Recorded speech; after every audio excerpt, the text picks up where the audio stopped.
নমস্কার। কবিতা black market, কবি সুকান্ত ভট্টাচার্য। হাত করে মহাজন, হাত করে জোরদার, ব্ল্যাক মার্কেট করে ধনীরাম পোদ্দার। গরিব চাষিকে মেরে হাত খারাপ পাকালো, বালিগঞ্জেতে বাড়ি খান ছয় হাঁকালো। কেউ নেই ত্রিভুবনে, নেই কিছু অভাব, তবু ছাড়লো না তার লোক মারা স্বভাব। একা থাকে তাই হরি চাকরটা রক্ষী, ত্রিসীমানা মানায় না তাই কাক পক্ষী।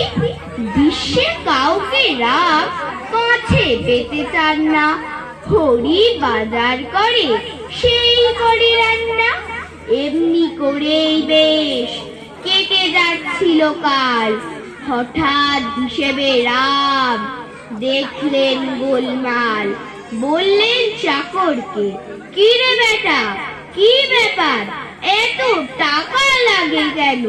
বাজারেতে রোজকার আলু 3 টাকা সের, পটল 15 আনা। ভেবেছিস বাজারের কিছু বুঝি নেই জানা?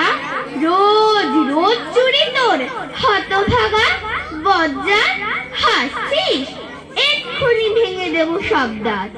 খানিকটা চুপ করে বলল চাকর হরি, আপনারই দেখা দেখি ব্ল্যাক মার্কেট করি। নমস্কার।